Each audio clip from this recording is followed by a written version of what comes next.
හරිද එතකොට මේකෙදී මේ forms of labor and work කියන එක මට තේරෙන විදිහට හරිද? ඒතර මම ගත්ත කියන්නේ මට තේරෙන විදිහට මම කියලා දෙන්නම් මොකද්ද මේ labor and work කියන එක කියලා මේ පාඩමේදී හරි. හරි අපි බලමු මේකෙදී ඉස්සෙල්ලම labor හරිද labor කියන්නේ මොකද්ද? ඒ වගේම labor power කියන්නේ මොකද්ද කියලා. හරිද? ඉස්සෙල්ලම labor power කියන්නේ මොකද්ද කියලා බලමු. හරි? හරි එතකොට මේකෙදි හරිද මේකෙදි කියනවා labor power කියන්නේ මොකක්ද කියන්නේ හරිද? ඒතර labor power කියලා කියන්නේ capacity to perform or work. හරිද? ඒ කියන්නේ අපිට කොච්චර capacity එකක් තියෙනවද වැඩ කරන්න. හරිද?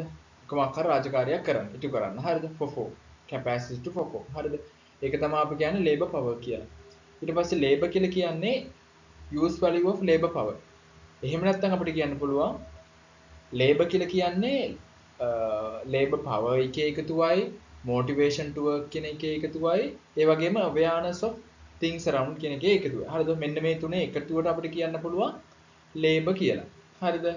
එතකොට දැන් labor power කියන එක අවුලක් නෑනේ. capacity to perform or work. හරිද? මෙතනදී labor කියලා කියන්නේ use value of labor power. හරිද? ඒතර මෙතනදී මේ use value කියලා කියන්නේ extent to which a worker contributes to production process in terms of tangible output. හරිද? ඒ කියලා කියන්නේ worker කෙනෙක්ට කොච්චර දායක වෙන්න පුළුවන්ද? හරිද? කොච්චර කියන්නේ production process එකට කොච්චර ප්‍රමාණයක් දායක වෙන්න පුළුවන්ද? හරිද? අන්න ඒකට තමයි අපි කියන්නේ labor කියලා. හරිද? use value of labor power. එතකොට මේ use value කියන එක තමයි මේ තියෙන්නේ. හරිද? extent to which ඒ කියලා. හරිද? ඒතර use value of the labor power. මේ labor power එකෙන් අපිට කොච්චර දායක වෙන්න පුළුවන්ද වැඩකට. හරිද?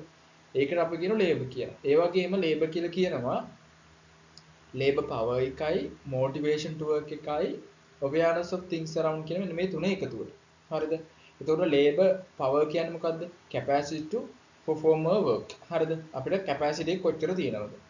motivation to work. හරිද? මෙතනදී motivation to work කියලා කියන්නේ අපි කොච්චර අපේ desire එක කොච්චරද? අපේ ආශාව කොච්චරද? අපේ කැමැත්ත කොච්චරද? හරිද? ඒතර ඒ කියන්නේ මේ වැඩේ කරන්න. හරිද? ඒතර ඒක එකක්.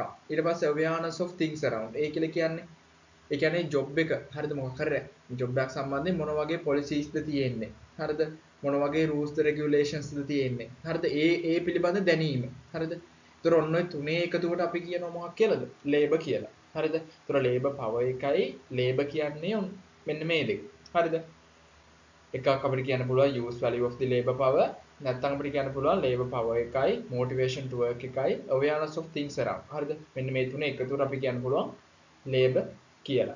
හරිද? හරි. එතකොට අපි මේකෙදි බලමු මොකද්ද මේ productive සහ unproductive labor කියන්නේ කියන එක. හරිද? එතකොට ඉස්සෙල්ලාම අපි කතා කරමු මොකද්ද මේ productive labor කියන්නේ කියලා. හරි. එතකොට මේකෙදි ප්‍රධාන වශයෙන්ම මේ productive සහ unproductive කියලා බෙදන්නේ කාල් මාක්ස් තියෙන්නේ. කාල් මාක්ස් ඉන්නේ. හරිද? එයාගේ විදියට හරිද? එයා කියන විදියට තමයි මේ අපි productiveද නැද්ද කියන එක බලන්න යන්නේ. හරිද?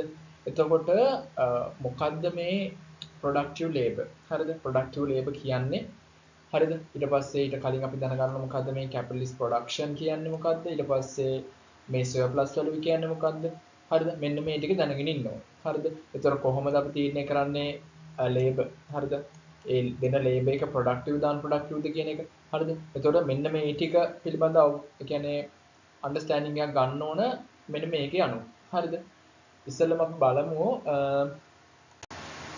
මොකද්ද මේ capitalist production කියන්නේ කියන එක. හරිද? එතකොට සරලව capitalist production කියලා කියනවා this economic production where the means of production. හරිද? ඒ කියන්නේ means of production කියන්නේ නිෂ්පාදන සාධන. මොනවද? factories, machines, land මේ වගේ දේවල්. හරිද? are owned by class of capitalists. හරිද? එතකොට මේ වගේ අයිතිය තියෙන්නේ ධනපති පන්තියට. හරිද? ඒ වගේම මේකේ ඉන්නවා working class එකක්. හරිද? වැඩ කරන පන්තිය. හරිද? එතකොට ඒ අර ධනපති පන්තියට මෙන්න මේ working class එකට ඒ කට්ටියන්ගේ labor එක sell කරන්න වෙනවා in order to survive. හරිද? එතකොට අන්න ඒ වගේ එතකොට capitalist ඉන්නවා working class ඉන්නවා. එතකොට working class එකට ඒ කට්ටියන්ගේ labor එක විකුණන්න වෙනවා survive වෙන්න. හරිද? අන්න ඒ වගේ පදනම් වූ system එකක් economic system එකකට අපි කියනවා capitalist production එකක් කියලා. හරිද? එතකොට ඒක තමයි ඉතින් capitalist production කියලා කියන්නේ. හරිද? ඊට පස්සේ surplus value එක. හරිද? ඒක කලින් definition එකේ කිව්වනේ surplus value කියන එක. හරිද? එතකොට මෙතනදී surplus value කියලා කියන්නේ කාල් මාක්ස්ට අනුව. හරිද? කාල් මාක්ස්ට අනුව surplus value කියලා කියන්නේ new value එක. හරිද? new value created by the workers beyond their own labor cost එක. හරිද? එයාට ගෙවන වැටුපට වඩා කොච්චර එයා අමතරව හදනවද? හරිද? අමතරව කොච්චර value එකක් හදලා තියෙනවද? new value එකක්. හරිද? එතකොට මෙතනදී surplus value කියනවා difference between the value of the goods and services produced by the worker and the wages that the workers are paid. හරිද? ඒතකොට එයාට කොච්චර ගාණක් ගෙවනවද සහ එයා කොච්චර භාණ්ඩයක් හෝ සේවාවක් හදලා තියෙනවද? හරිද? අපි හිතමු උදාහරණයක් විදිහට හරිද? පුද්ගලෙක් ඉන්නවා එයා අපි හිතමු එයා ඇඳුමක් හදලා තියෙනවා. ඒ ඇඳුම විකුණන්න පුළුවන් රුපියල් 1000කට. හරිද? ඒතකොට ඒ ඇඳුම වෙනුවෙන් එයාට වැටුප විදියට රුපියල් 500ක් ගෙවනවා කියලා හිතන්නකෝ. ඒතර මේ දෙක අතර වෙනස කීයද? රුපියල් 500යිනේ. අන්නේ 500 තමයි අපි මෙතනදී surplus value එක කියන්නේ. හරිද? ඒතර මේක කියන්නේ කාල් මාක්ස්. හරිද? ඒතකොට තව surplus value කියන ඒවා ඒ definition වෙනස් වෙන්න පුළුවන්. හරිද? හැබැයි මේ කාල් මාක්ස්ට අනුව තමයි ඔය surplus value කියලා කියන්නේ. හරිද? දැන් එතකොට capitalist production කියන එක දන්නවා. surplus value කියන්නේ මොකක්ද කියන එක දන්නවා. හරිද? දැන් අපිට ගන්න ඕන මොකද්ද මේ productive labor කියලා කියන්නේ. හරිද? ඒතර productive labor කියලා කියන්නේ it is any labor that produces surplus value. හරිද? ඒතර surplus value produce කරනවා නම් අපි අන්නේ වගේ labor එකකට කියන මොකක් කියලාද? productive කියලා. හරිද? surplus value එකක් හදනවා නම්. හරිද? ඒතර this includes labor that is directly involved in the production of goods and services as well as labor that is necessary to support production. හරිද? ඒක directly involved වෙන්න පුළුවන් මේ production of goods and services එකක් එක්ක. ඒ වගේම ඒක අර අත්‍යවශ්‍ය. It is necessary to support the production. මොනවද? Transportation, marketing, management අන්න ඒ වගේ දේවල්. හරිද? එතකොට මෙන්න මේ වගේ ඒවට සම්බන්ධ වෙන label වලට තමයි අපි කියන්නේ productive labor කියලා. හරිද? එතකොට ඒකෙදී ප්‍රධාන වශයෙන්ම මොකද්ද produce වෙන්නේ? surplus value එකක් produce වෙනවා. හරිද? එතකොට මම උදාහරණයක් විදිහට මෙහෙම කියන්නම්කෝ. හරිද? දැන් හිතන්න ෆැක්ටරි එක. හරිද? ෆැක්ටරි එක වර්කර් කෙනෙක් ඉන්නවා. එයා සපත්තු ගලක් හදනවා. හරිද? ඒ සපත්තු කුට්ටම හරිද? ඒ සපත්තු කුට්ටම විකුණන්න පුළුවන් රුපියල් අපි හිතමු 4000කට කියලා. රුපියල් 4000කට විකුණන්න පුළුවන්. හරිද? ඒ 4000න් රුපියල් 2000ක්. හරිද? රුපියල් 2000ක් එයාගේ වැටුප් විදියට ගෙවනවා. අපි නිකන් හිතමු. හරිද? ගණන් වෙනස් වෙන්න පුළුවන්. අපි එතකොට අර 4000ට විකුණලා හරිද 4000ට විකුණන්න පුළුවන් වැටුප විදියට ගෙවනවා 2000. හරිද? එතකොට ඒ දෙක අතර වෙනස කීයද? 2000යිනේ. මෙන්න මේ අපි ඉතුරු 2000ට තමයි කියන්නේ surplus value කියන එක. හරිද? මොකද ඒක productive. මොකද එතෙන්දී surplus value එකක් හැදිලා තියෙනවා මෙන්න මේ capitalist කියන කෙනා වෙනුවෙන්. හරිද? ඒකදී එතෙන්දී අපි කියනවා labor එක productive කියලා. පැහැදිලිද? එයා හදනවා සපත්තු කුට්ටමක්. ඒ සපත්තු කුට්ටම රුපියල් 4000ට විකුණන්න පුළුවන්. වැටුප විදියට රුපියල් 2000ක් ගෙවනවා. ඒ දෙක අතර වෙනස කීයද? 2000යිනේ. ඒතකොට එතනදී surplus value එකක් හැදිලා තියෙනවා. surplus value එක හැදිලා තියෙන නිසා හරිද? surplus value එක හැදිලා තියෙන නිසා අපි කියනවා ඒ labor එක productive කියලා. පැහැදිලිද? ඔන්නෝක තමයි ඊටාම සරලව productive labor කියලා කියන්නේ. හරිද? ඒක directly production of goods and services වෙන්න පුළුවන්. ඒ වගේම ඒක අත්‍යවශ්‍ය වෙන්න පුළුවන්. හරිද? මොනවද? transportation, marketing, management ඒ වගේ. හරිද? එතකොට ඔන්නෝක තමයි සරලව අපි productive labor කියලා මෙතෙන්දී අදහස් කරන්නේ. හරිද? කාල් මාක්ස්ට අනුව. හරි. එතකොට මේකෙදී අපි කතා කරන්න යනවා unproductive labor කියන්නේ මොකක්ද කියන එක. හරිද? එතකොට මේ වෙනකොට දන්නවා මොකක්ද productive labor කියන්නේ. හරිද? එතකොට අපි එතෙන්දී කියනවා any labor which produce surplus value. හරිද? surplus value එකක් හදනවා නම් එතන productive labor. එහෙම නැත්නම් තමයි මොකද්ද වෙන්නේ? unproductive labor කියන එක වෙන්නේ. හරිද? එතකොට මෙතෙන්දී කියනවා it is labor which is not exchanged with the capital but directly with revenue. හරිද? That is with the wages or profit, including costs of the various categories of those who share as co-partners in the capitalist profits such as interest and rent. හරිද? එතකොට unproductive labor කියලා කියන්නේ මෙතනදී which does not produce surplus value. හරිද? එතකොට surplus value එකක් හදන්නේ නැත්නම් අපි එතනදී කියනවා unproductive labor කියලා. හරිද?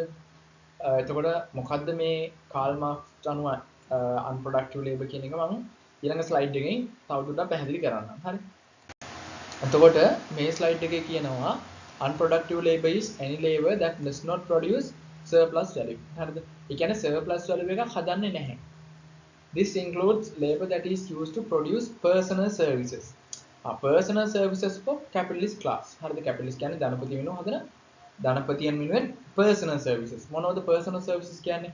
Domestic work and child care. And labor does not produce any goods or services that can be sold in the market. And it is not directly support for the production of goods and services. ඒ කියන්නේ මෙන්න මේ unproductive labor කියන කට්ටිය අර productive හරිද? ඒ කියන්නේ ඒ කට්ටිය කිසිම අර good එකක් හෝ service එකක් මොකක් හරි භාණ්ඩයක් හෝ service එකක් හදන්නේ නැහැ අපිට market එකේ ගිහිල්ලා විකුණන්න පුළුවන්. හරිද? ඒ වගේම ඒක අර directly මේ support වෙන්නේත් නැහැ මොකක් හරි good එකක් produce කරන්න. good එකක් හෝ service එකක් භාණ්ඩයක් හෝ service එකක් produce කරන්න. හරිද? ඒතර ඒ වගේ labor එකකට තමයි අපි කියන්නේ unproductive labor කියන්නේ. හරිද? එතනදී surplus value එකක් මේ වෙන්නේ නැහැ. හරිද? surplus value එකක් එතනදී හැදෙන්නේ නැහැ. හරිද? surplus value එකක් හැදෙන්නේ නැති නිසා තමයි අපි එතනදී කියන්නේ unproductive කියලා. හරිද? unproductive labor කියන්නේ ඒ නිසා. හරිද? ඊට පස්සේ මෙතනදී තව ඉතා වැදගත් කරන තමයි ඒතර මේ කාල් මාක්ස්ගේ මෙන්න මේ productive unproductive කියන එක based වෙන්නේ නැහැ usefulness or importance of the labor. හරිද?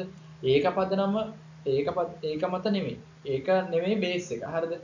ඒක නෙමෙයි base එක වෙන මේ productive ද unproductive ද කියලා තීරණය වෙන්නේ. හරිද? දැන් මෙතනදී කියන්නේ උදාහරණයක් විදිහට මේකට අනුව ගත්තොත් lecturer කෙනෙක්. ඒ වගේම teacher කෙනෙක් ගත්තොත් එයායි unproductive. හේතුව තමයි ඒකෙදී අපිට කෙලින්ම භාණ්ඩයක් හෝ සර්විස් එකක් ප්‍රොඩියුස් වෙන්නේ නැහැ අපිට මාකට් එකේ ගිහිල්ලා විකුණන්න පුළුවන්. පැහැදිලිද? අන්න ඒ කියන්නේ සර්ප්ලස් වල එකක් හැදෙන්නේ නැහැ. සර්ප්ලස් වල එකක් හැදෙන්නේ නැහැ. හරිද? අන්න ඒකයි කියන්නේ මෙතනදී usefulness or importance. හරිද? සමාජයේ යහපැවැත්මට හරිද? සමාජයේ well being එකට හරිද? society එකේ well being එකට ඒ profession ඒ label එක වැදගත් වෙන්න පුළුවන්. උදාහරණයක් විදිහට ටීචර් කෙනෙක් ගත්තොත් ලෙක්චරර් කෙනෙක් ඒක සමාජයට හොඳ දෙයක් යහපත් දෙයක් ඒ කියන්නේ ප්‍රයෝජනවත් දෙයක් වෙන්න පුළුවන්. හැබැයි එතෙන්දි සර්පස් වල විවක් හැදෙන්නේ නැහැ. හරිද? ඒ නිසා තමයි අපි මෙතෙන්දි කියන්නේ ඒක unproductive කියලා. හරිද? ඒ වගේම කියනවා ඊළඟ එකේදී any labor that is not exchanged with the capital but directly with revenue. හරිද? ඒක capital පදනම් මත නෙවෙයි ඒක exchange වෙන්නේ ඒක revenue එක මත. හරිද? This means that the unproductive labor does not produce any surplus value for the capitalist. හරිද? surplus value එකක් හදන්නේ නැහැ මෙන්න මේ capitalist. හරිද? දැන් මම මේකට උදාහරණයක් ගත්තොත් මේකට මෙහෙම හිතන්නකෝ දැන් මේ ඉන්නේ ඔයා. හරිද? එතකොට ඔයා ගිහිල්ලා අපි හිතමු ඔයා මොකක් හරි ගෙදරක. හරිද? ඒතර ඔයා ගෙදරට ගිහිල්ලා වැඩ කරනවා. එහෙ ළමයි බලා ගන්නවා. හරිද? ඒ ගෙදර ළමයි බලා ගන්නවා. ඒතර ඒකෙදී ඔයාට ගාණක් හම්බ වෙනවනේ. ළමයි බලා ගැනීම වෙනුවෙන්. හැබැයි ඒකින් ඔයා අර ඒ කියන්නේ ඉෆෙක්ට් ඒ කියන්නේ අර මාකට් එකේ ගිහිල්ලා විකුණන්න පුළුවන් සර්විස් එකක් හෝ භාණ්ඩයක් ඉතින් හදන්නේ නැහැ නේ ඔයා. ඒ කියන්නේ ඔයා සර්ප්ලස් එකක් හැදෙන්නේ නැහැ. හරිද? සර්ප්ලස් එකක් හදන්නේ නැහැ. ඔයාට යම් දෙයක් හම්බ වෙනවා නම් හරිද මොකක් හරි ඒ ළමයි බලා ගැනීම වෙනුවෙන් හම්බ වෙනවා නම් මොකක් හරි මුදලක් හරිද? ඒක ලැබෙන්න ඔයාට දැනට තියෙන. හරිද? existing surplus value එකකින් තමයි දැනට තියෙනවා. දැනටවත් produce කරපු existing surplus value එකකින් තමයි ඔයාට හම්බෙන්නේ. හරිද? ඒ නිසා අපි තමා කියන්නේ child labor, ඒ කියන්නේ personal services. මම මේ කතාව කරා වගේ domestic work, ඒ කියන්නේ child care මේ වගේ දේවල් unproductive වෙන්නේ. පැහැදිලිද?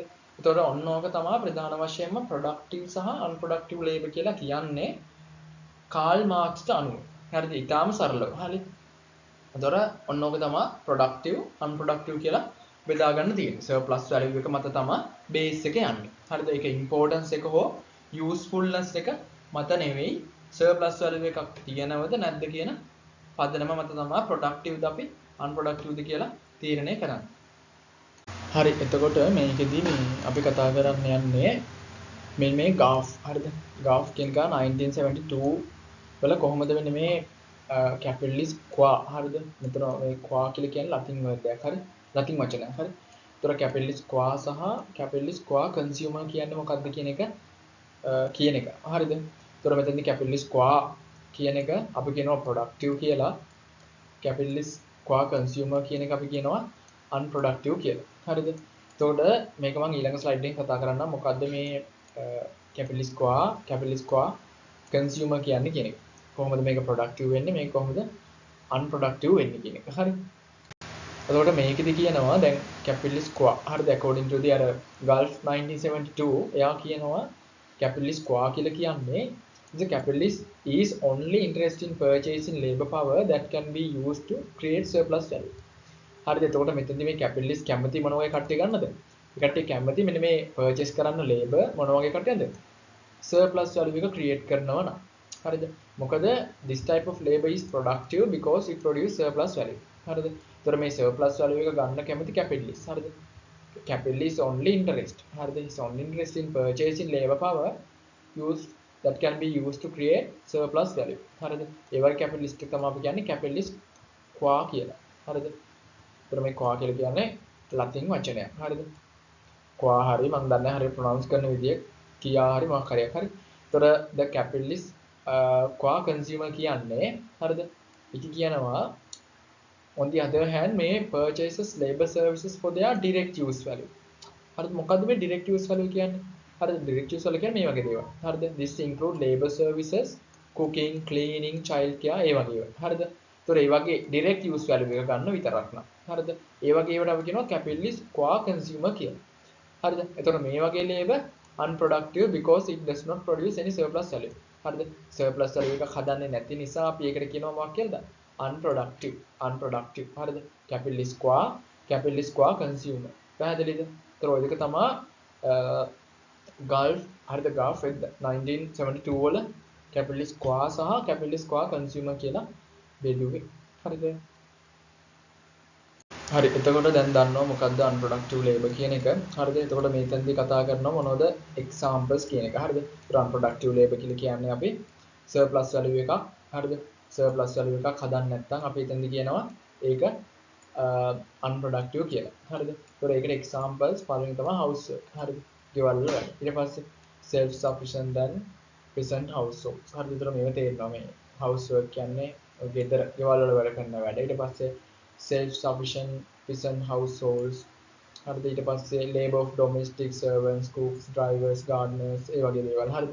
ඒතර ඔය servants ලා ඉන්නේ ඒවා cooking, ඊපස්සේ drivers ලා ඒ වගේ කට්ටියත් අපි සලකන්නේ unproductive. හරිද? මොකද ඒ කට්ටිය කිසිම භාණ්ඩයක් හෝ සේවාවක් හදන්නේ නැහැ. අපිට වෙනද පොලේ ගිහින් පුළුවන් විකුණන්න. හරිද? ඒතර petty commodity producers කියන්නේ සුළු භාණ්ඩ නිෂ්පාදකයෝ. හරිද? එතකොට එතනදී අර ඒ කට්ටියගේ profit margin එක ඊට පස්සේ ඒ කට්ටිය අර resources භාවිතා කරන්නේ ඉතාලම අඩුයි. හරිද? ඒතර ඒ වගේ කට්ටියත් අපි සලකන්නේ unproductive කියලා. හරිද? ඒ වගේම law enforcement. හරිද? උදාහරණයක් විදිහට මෙතනදී කියන්න පුළුවන් පොලිසිය. හරිද? ඒතර පොලිසිය වගේ ගත්තොත් එතනදිත් අර අපිට මාකට් එකේ විකුණන්න පුළුවන් සර්විස් එකක් හෝ භාණ්ඩයක් හදන්න නැහැ. ඒ නිසා අපි කියන එතනදී unproductive කියලා. ඒ වගේම welfare state workers. හරිද? welfare state workers ලා උදාහරණයක් ගත්තොත් lecturers ලා හරිද? ඊට පස්සේ අපි ගත්තොත් teachers ලා හරිද? ඒ වගේ කට්ටිය ගන්න පුළුවන්. මොකද ඒ කට්ටිය අර society එක පැත්තෙන් හොඳ වුණාට society එකේ benefit එකට යහපතක් කරාට ඒ කට්ටිය අර productive හරිද? productive දෙයක් හදන්නේ නැහැ. productive භාණ්ඩයක් හෝ සේවාවක් හදන්නේ නැහැ. ඒ නිසා තමයි ඒ කියන්නේ surplus එකක් හදන්නේ නැහැ. හරිද? ඒ වගේම commercial circulation and financial circulation. උදාහරණයකට ගත්තොත් බැංකුව. හරිද? බැංකුවක වැඩ කරන කෙනෙක් අපිට productive කියන්න බෑ. මොකද ඒ කට්ටිය අර surplus value එකක් හදන්නේ නැහනේ. surplus value එකක් හදන්නේ නැහැ. මාකට් එකේ ගිහලා විකුණන්න පුළුවන්. හරිද? කියන්නේ directly සම්බන්ධ වෙන්නේ නැහැ. හරිද? ඒතකොට ඒ වගේ ඒවටත් අපි කියනවා unproductive කියලා. ඒ වගේම managerial labor. හරිද? ඒ කියන්නේ managers ලා වගේ ගත්තොත් ඒ කට්ටියත් අර අපි මෙතෙන්දී හරිද මේ කාල් මාක්ස් අනුව ඒ කට්ටියත් unproductive. හරිද? managerial labor. හරි. ඒතකොට ඔන්න ඔය ටික තමයි examples. හරිද? surplus value එකක් හදනවද නැද්ද? හරිද? හදනවා නම් productive. එහෙම surplus value එකක් හදන්නේ නැත්නම් අපි කියනවා unproductive. හරිද? ඒ කියන්නේ මාකට් එකේ ගිහලා මේක අපිට විකුණන්න පුළුවන්ද බැයිද? හරිද? එක්කෝ ඒක අත්‍යවශ්‍ය වෙනවද නැත්නම් වෙනවද නැද්ද කියන මේ පදනම මත. හරිද? surplus value කියන පදනම මත තමයි මේ productive ද unproductive ද කියලා මෙතනදී කතා කරන්නේ. හරි එතකොට මේ ස්ලයිඩ් එකකින් හරිද? මේ ස්ලයිඩ් එකෙන් කතා කරනවා main two groups of unproductive workers. හරිද? එතකොට කාල් මාක්ස්ට අනුව. හරිද? The following diagram makes the clear the two groups of unproductive workers. හරිද? ඒතර මේ මෙතනදී ප්‍රධාන වශයෙන් කවුද කතා කරන්නේ? two unproductive workers ලා ගැන. හරිද? කාට අනුවද? කාල් මාක්ස්ට අනුව. හරිද? කාල් මාක්ස්ට අනුව කවුද මේ unproductive workers ලා දෙන්න කියන එක තමයි මෙතනදී කතා කරන්නේ. හරිද? ඒතර මම ඒක ඊළඟ ස්ලයිඩ් එකෙන් කියන්නම් මොකද්ද මේ කවුද මේ two groups කියලා. හරිද? හරිද? එතකොට මෙතෙන්දී කතා කරනවා අපි අර කලින් කතා කරපු ඩයග්‍රෑම් එක කලින් පෙන්නපු ඩයග්‍රෑම් එක තියෙනවනේ. ඒකේ කවුද මේ unproductive workers ලා? හරිද? කවුද මේ two groups කියලා එක තමයි මෙතෙන්දී කතා කරන්නේ කාල් මාක්ස්ගේ තීරයකට අනුව. හරිද? පළවෙනි group එක තමයි unproductive workers employed by revenue. දෙවෙනි group එක unproductive workers employed by capital. හරිද? එතකොට මෙතෙන්දී unproductive කියලා කියන්නේ එතනදී surplus value එකක් generate වෙන්නේ නැහැ. ඒක මතක තියාගන්න. හරිද? ඊට පස්සේ මෙතෙන්දී කියනවා these workers are paid directly out of the revenue of the capitalist class rather than from the surplus value produced by the productive workers. හරිද? එතනදී මෙතෙන්දී එයාට payment එක හම්බෙන්නේ මොකෙන්ද? අර capitalist class එකේ revenue එකෙන් එයාගේ අර surplus value එක produce කරනවට වඩා. හරි. එතකොට මෙතෙන්දී අපි කියනවනේ unproductive කියන්නේම surplus value එක generate කරන්නේ නැහැ. හරිද? එතකොට මෙතෙන්දී යාට හම්බෙන්නේ මොකෙන්ද? revenue එකෙන්. හරිද? capital ඒ කියන්නේ revenue එකෙන් තමයි capital class එකේ revenue එකෙන් තමයි යාට payment එක හම්බෙන්නේ. හරිද? එතකොට එතෙන්දී කියනවා this group include state employees, domestic servants. හරිද? එතකොට ගෙදරක වැඩ කරන පුද්ගලයෙක් ගත්තොත් එයා එතෙන්දී surplus value එකක් හදන්නේ නැහැ. මොකද එතෙන්දී එයාගේ payment එක හම්බෙන්නේ දැනට තියෙන. හරිද? දැනටමත් අපි කලින් කතා කරා වගේ existing surplus value එකකින් තමයි හම්බෙන්නේ. ඒතර මේක තමයි පළවෙනි group එක. unproductive workers employed by revenue. දෙවෙනි group එක තමයි unproductive workers employed by the capital. හරිද? එතෙන්දී කතා කරනවා these workers are involved in the production or circulation of commodities, but their labor does not directly produce surplus value. හරිද? එතෙන්දිත් මොකද කරන්නේ? හරිද? එතෙන්දිත් කරන්නේ අර surplus value එකක් directly generate කරන්න මේ කට්ටිය දායක වෙන්නේ නැහැ. හරිද? directly දායක වෙන්නේ නැහැ. උදාහරණ විදිහට කවුද ගත්තොත් අපිට කියන්න පුළුවන් salesmen ලා, advertising workers ලා. හරිද? එතකොට අපි ගත්තොත් supervisory workers ලා. එතකොට මෙන්න මේ වගේ කට්ටිය අර surplus value එකක් generate කරන්න ඇත්තටම දායක වෙන්නේ නැහැනේ. හරිද? ඒ කට්ටිය directly දායක වෙන්නේ නැහැ surplus value එකක් හදන්න.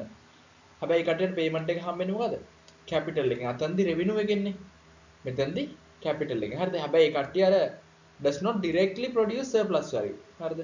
surplus value එක directly produce කරන්න මේ කට්ටිය දායක වෙන්නේ නැහැ. හරිද? ඒතර මෙතෙන්දි හම්බෙන්නේ මොකෙන්ද? එයාට payment එක හම්බෙන්නේ revenue එකකින්. හරිද? revenue එකෙන් තමයි හම්බෙන්නේ. ඒක මතක තියාගන්න. හරිද? by the revenue නේ. ඒතර මෙතෙන්දි කියන්නේ ප්‍රධාන වශයෙන් මේ කට්ටිය directly surplus value එකක් produce කරන්නේ නැහැ. හරිද? ඒ කට්ටිය production එකට involved වෙන්න පුළුවන්, circulation commodities. හරිද? ඒකට දායක වෙන්න පුළුවන්. හැබැයි එතෙන්දි ඒ කට්ටිය directly produce කරන්නේ නැහැ surplus value එක. හරිද? ඒක දෙවෙනි group එක. හරිද? ඒතර උදාහරණ විදිහට ගත්තොත් පළවෙනි නියෝජිතය advertising කරන workers ලා, supervisory workers ලා මේ වගේ කට්ටිය ගන්න පුළුවන්. හරිද? ඒක තමයි අර කලින් මේව කරපු slide එකකින් කියන්නේ. හරිද? ප්‍රධාන වශයෙන්ම මෙන්න මේ දෙන්න ගැන. හරි? ඊට පස්සේ මේ slide එකේදී හරිද? එතකොට මේ slide එකේ කතා කරනවා productive and non-productive labor distinction. හරිද? එතකොට මේක මම ඊළඟ slide එකෙන් කතා කරනවා. හරි? එතකොට මෙතනදී කියනවා a diagram of productive and non-productive labor according to Karl Marx theory. හරිද? එතකොට මෙන්න මේ කලින් slide එකේ තිබ්බ diagram එකේ කියනවා productive and non-productive කොහොමද බෙදෙන්නේ කියලා. හරිද? එතකොට මෙතෙන්දී කතා කරන්නේ අපි අර මුලින්ම කතා කරපු ටික තමයි. එතෙන්දී කියනවා productive labor. හරිද? productive labor කියලා කියන්නේ කවුද? is the labor that produce goods and services that are sold on the market. හරිද? ඒ කියන්නේ produce කරනවා අපිට market එකේ විකුණන්න පුළුවන්. භාණ්ඩයක් හෝ සේවාවක්. හරිද? එතෙන්දී produce surplus value for the capitalist class. හරිද? capitalist class එකට මොකද්ද මේව කරන්නේ? surplus value එකක් ඒ කට්ටිය මේව කරනවා. හරිද? This group include workers කවුද? industry, agriculture, distribution ඒ වගේ කට්ටිය. හරිද? industry එකේ agriculture ඒ කට්ටිය අර අපිට වෙළඳපොලේ විකුණන්න පුළුවන් භාණ්ඩයක් මේව කරනවා. හරිද? දෙවෙනි එක කවුද? unproductive labor is unproductive labor. හරිද? එතකොට එතෙන්දී unproductive labor කියන්නේ කවුද? That does not directly produce surplus value. හරිද? ඒ කට්ටිය මොකද කරන්නේ? ඒ කට්ටිය අර surplus value එකක් හදන්නේ නැහැ. හරිද? එතෙන්දී කියනවා this group includes state employees, domestic servants. හරිද? අර කට්ටියම තමයි. හරිද? එතෙන්දී කට්ටිය surplus value එක හදන්නේ නැහැ. හරිද? ඒක තමයි productive සහ unproductive කියලා කියන්නේ. හරි. ඊට පස්සේ මෙතන තව කියනවා there are more unproductive workers than the productive workers. හරිද? unproductive workers වැඩිලු there are productive workers ලා වඩා. හරිද? එතෙන්ද කියනවා this is because many jobs in the modern economy are involved in circulation of commodities or the provision of services to the capitalist class rather than in the direct production of goods and services. හරිද? ඒ කියන්නේ අද කාලේ අද economy එක ගත්තොත් ගොඩාක්ම service base economy නේ යන්නේ. හරිද? ඒක සර්විස් මත පදනම් වූ ඉකොනොමි තමයි යන්නේ. ඒක තමයි මෙතනදී කියන්නේ unproductive workers ලා වැඩිලු productive workers වලට වඩා. හරිද? productive workers ලා කියන්නේ ඒ කට්ටිය අර directly සම්බන්ධ වෙනවා production goods and services produce කරන්න. හරිද? ඊට පස්සේ තව එකක් මෙතනදී කියනවා number of unproductive workers is increasing over time. This is because the capitalist system is become increasingly complex and require more workers to be employed in circulation of services. හරිද? දැන් කියන්නේ අරකම තමයි. හරිද? එතකොට ඔන්න ඔය ටික තමයි අර කලින් කතා කරපු ස්ලයිඩ් එකේ ඊටම සමරියක් විදිහට කිව්වොත් ඔන්න ඔය ටික තමයි කතා කරන්නේ. හරිද? ඊට පස්සේ මේකෙදි හරිද? මේකෙදි කතා කරන එක මම ඊළඟ ස්ලයිඩ් එකෙන් කතා කරන්නම්. හරිද? ඒතර මේ ඩයග්‍රෑම් එකේ පෙන්නනවා difference between හරිද? difference between productive and unproductive labor according to Karl Marx. හරිද? difference එක. හරිද? එතකොට ඉතින්දි කියනවා productive labor සහ unproductive labor අර කලින් කතා කරපු ටිකම තමයි. හරිද? productive labor is the labor that creates surplus value, which is the difference between value of goods and services produced by the workers and the cost of their wage. හරිද? surplus value is the appropriated by capitalists in the forms of profit. හරිද? එතකොට මෙතනදී කතා කරන්නේ මොකද්ද productive labor? ඒ වගේම මොකද්ද මේ surplus value? හරිද? මෙන්න මේ surplus value කියන්නේ හරිද? ඒ කට්ටිය නිෂ්පාදනය කරන භාණ්ඩ හා සේවා වල වටිනාකමයි ඒ කට්ටියන්ට ගෙවන හරිද? cost of their wages එක අතර වෙනස. හරිද? ඊට පස්සේ unproductive labor කියන්නේ කවුද? ඒ කට්ටිය does not create surplus value. හරිද? surplus value එක කට්ටිය හදන්නේ නැහැ. This includes labor that is used produce personal services such as domestic servants, cooks, gardeners, as well as the labor that is used in the circulation such as workers in banks, in insurance companies and retail trade. ඔය වගේ කට්ටිය. හරිද? ඒතර එතෙන්දී surplus value එකක් හදන්නේ නැහැ. ඒ කියන්නේ ඒ කට්ටිය අර භාණ්ඩයක් හෝ සේවාවක් අපිට අර open market එකේ විකුණන්න පුළුවන් භාණ්ඩයක් හෝ සේවාවක් හදන්නේ නැහැ. ඒ කට්ටිය අර එක්කෝ ගෙවල් වල වැඩ කරනවා. හරිද? තව ගත්තොත් අපි බැංකුවක වැඩ කරන කෙනෙක් ගත්තත් ඒත් එහෙමයි. හරිද? මැනේජර් කෙනෙක් ගත්තත් ඒත් එහෙමයි. ඒ කට්ටියන්ගේ අර productive labor එකක් නෙවෙයි තියෙන්නේ අපි කියන්නේ unproductive labor එකක්. හරිද? එතකොට මේක තමයි අර ස්ලයිඩ් එකෙන් සමරියක් විදිහට ගත්තොත් කතා කරන්නේ. හරිද? ඊටම සමරියක් විදිහට ගත්තොත් මෙන්න මේක තමයි කතා කරන්නේ. හරි. හරි එතකොට අපි තව මේ ස්ලයිඩ් අර කලින් ස්ලයිඩ් එකකින් කතා කරොත් මේ ඩයග්‍රෑම් එකේ ඒ වගේම අපිට කියන්න පුළුවන්. ඒකෙදි පෙන්නනවා state employees are generally considered to be unproductive laborers. හරිද? state employees ලා.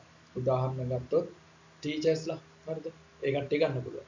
Although Marx argued that the state enterprises in production and transportation could be productive if they were organized as commodity production. හරිද?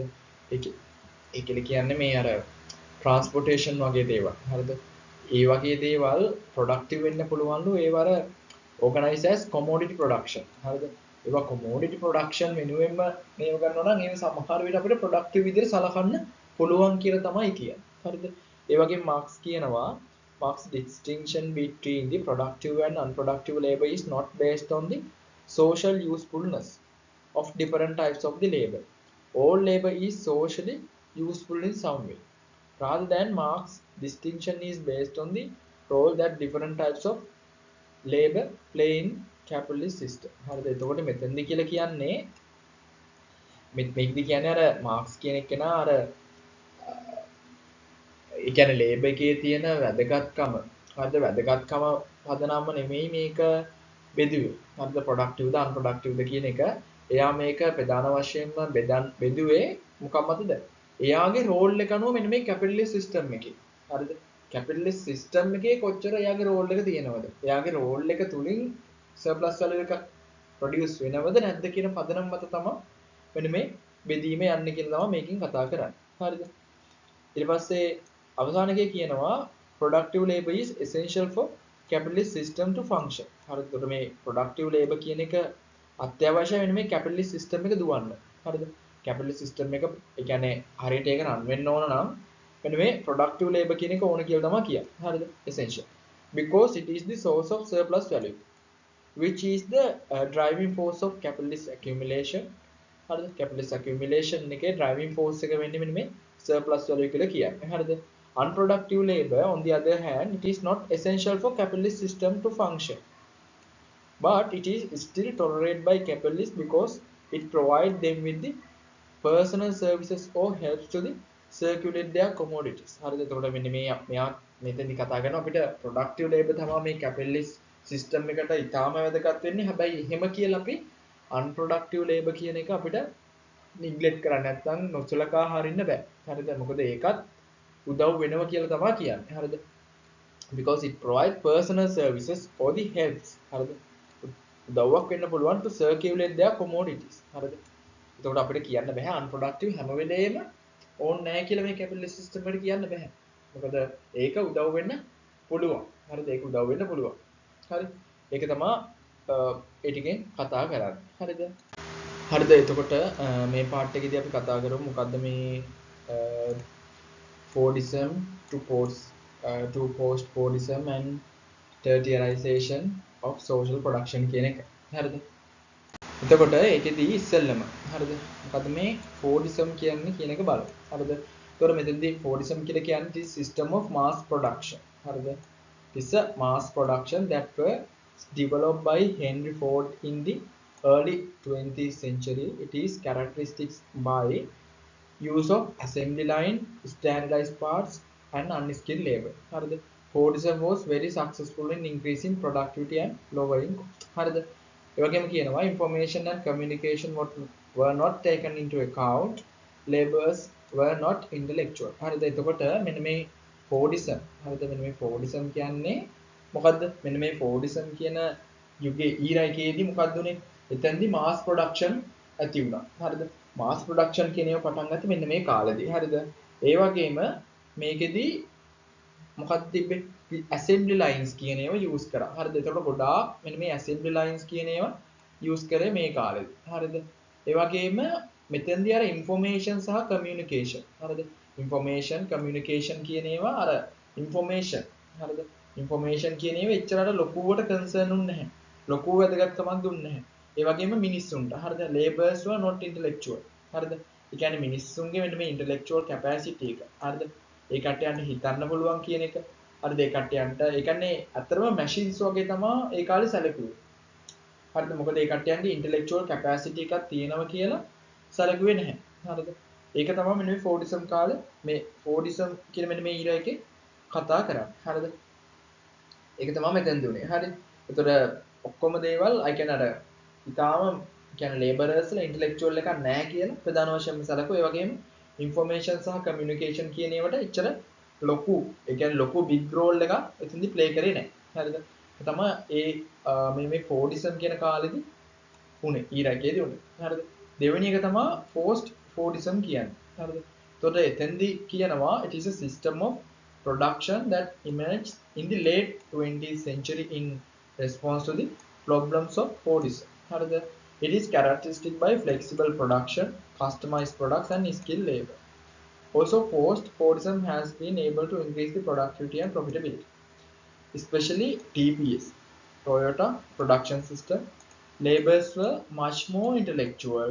Information and communication played a vital role. හරිද? එතකොට මෙන්න මේ කාලෙට එනකොට Fordism එකේ ඉඳලා මේ post-Fordism කාලෙට එනකොට එතනදී ප්‍රධාන වශයෙන්ම ප්‍රධාන වශයෙන්ම අර මෙතනදී ලේබලර්ස්ලා. හරිද? ඒතර ලේබලර්ස්ලා කියන එකේ ඒ කට්ටියන්ගේ ඉන්ටෙලෙක්චුවල් එක වැඩි සලකිල්ලට ගත්තේ නෑනේ. හැබැයි මෙන්න මේ ඉරා එකට එනකොට ටිකක් වැඩිපුර අවධානයක් දෙන්න ගත්තා. හරිද? much more concern එකක් ආව මෙන්න මේ ඉන්ටෙලෙක්චුවල්. හරිද?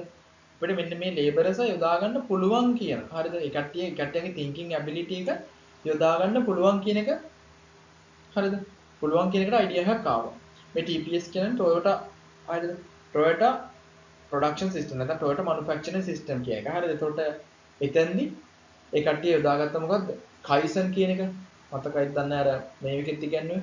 හරිද? Kaizen කියන්නේ ඒ කියන්නේ මිනිස්සු කියන කට්ටියට හිතලා යමක් කරන්න පුළුවන්. හරිද? ඒ කට්ටිය රොබෝස්ලා විදියට යොදා ගන්න ඊට වඩා ඒ කට්ටියන්ට හිතලා යම්කිසි දෙයක් කරන්න පුළුවන් කියන එක තමයි මෙතෙන්දි මේ කතා කරන්නේ. හරිද? ඒතර මේ ඉරායකට එනකොට ইনফরমේෂන් සහ කමියුනිකේෂන් කියන ඒවට හොඳ. ඒ කියන්නේ ඒකටත් හොඳ බිග් රෝල් එකක් තිබ්බා. හරිද? ඒතර ඒක අර මේකේ වගේ මේකෙදි එච්චර සැලකිල්ලට ගත්තේ නෑනේ. මේ not taken into account. හරිද? සැලකිල්ලට ගත්තේ නෑ. හැබැයි මෙතනට එනකොට ඒක සැලකිල්ලට ගත්තා. හරිද? රොබෝට්ස් ඒ කියන්නේ ගොඩක් සැලකිල්ලට ගත්තේ නෑ. හැබැයි යම් තාක් දුරකට ইনফরমේෂන් සහ කමියුනිකේෂන් කියන ඒවා සැලකිල්ලට ගත්ත මේ පෝස්ට් ෆෝඩිසම් එකකට එනකොට. හරිද? ඊපස්සේ මේ ටර්ටියරයිසේෂන් කියලා කියන්නේ හරිද මෙතෙන්දී උනේ ප්‍රධාන වශයෙන්ම මේ සර්විස් සෙක්ටර් එක තියෙනවනේ. සර්විස් සෙක්ටර් එක ඉක්මවා ගියා මොකද්ද? ඇග්‍රිකල්චර් සහ මැනුෆැක්චරින් සෙක්ටර් කියන දෙකම. ඒ කියන්නේ සර්විස් සෙක්ටර් එක ඉතාම වැදගත් උනා. ඒ කියන්නේ is a process by which service sector becomes the largest sector. හරිද? ඒතර මෙන්න මේ සර්විස් සෙක්ටර් කියන එක තමයි ප්‍රමුඛත්වය ආවෙන්නේ මේ ටර්ටියරයිසේෂන් කියන එක. එක් හරිද? ටර්ටියරයිසේෂන් කියනත් එක්ක. හරිද? එතෙන්දී මොකක්ද උනේ? මේ ইনফরমේෂන් සහ කමියුනිකේෂන් කියන එක ඉතාම බිග් රෝල් එකක් ප්ලේ කරනවා. හරිද? අද කාලේ වෙනකොට ইনফরমේෂන් ඊට පස්සේ ටෙක්නොලොජි මේ කියන ඒවා AI හරිද? එතකොට ඔය කියන augmented reality virtual reality කියන ඔක්කොම මේ ইনফরমේෂන් හරිද? ඔක්කොම ইনফরমේෂන් මත පදනම් වෙච්ච ආර්ථිකයක් තමයි අද වෙනකොට තියෙන්නේ. හරිද? එතකොට මෙන්න මේ ইনফরমේෂන් සහ කමියුනිකේෂන් කියන ඒවා ඉතාම විශාල රෝල් එකක් ප්ලේ කරා මෙන්න මේ ටර්ටියරයිසේෂන් කියන එකේදී. හරිද? ඒ වගේම මෙතෙන්දී immaterial works හරිද? immaterial works කියන ඒවාත් බිහි වුණා. මොනවද උදාහරණ ගත්තොත් අපි ගොඩාක් කන්සර්න් වුණා customer satisfactions හරිද? ඒ වගේම immaterial nature of works හරිද? මෙන්න මේ ඒ කියන්නේ අර අපි උදාහරණයක් විදිහට ගත්තොත් තව customer satisfaction ඊට පස්සේ කට්ටියන්ගේ feelings emotions හරිද? මේවා පිළිබඳව අපි ගොඩාක් කන්සර්න් වුණා මෙන්න මේ ටර්ටියරයිසේෂන් කියන මේ එකේදී. හරිද? ඒතකොට ඔන්නෝක තමයි areas තුන. හරිද? Fordism, post-Fordism and tertiarization. හරිද?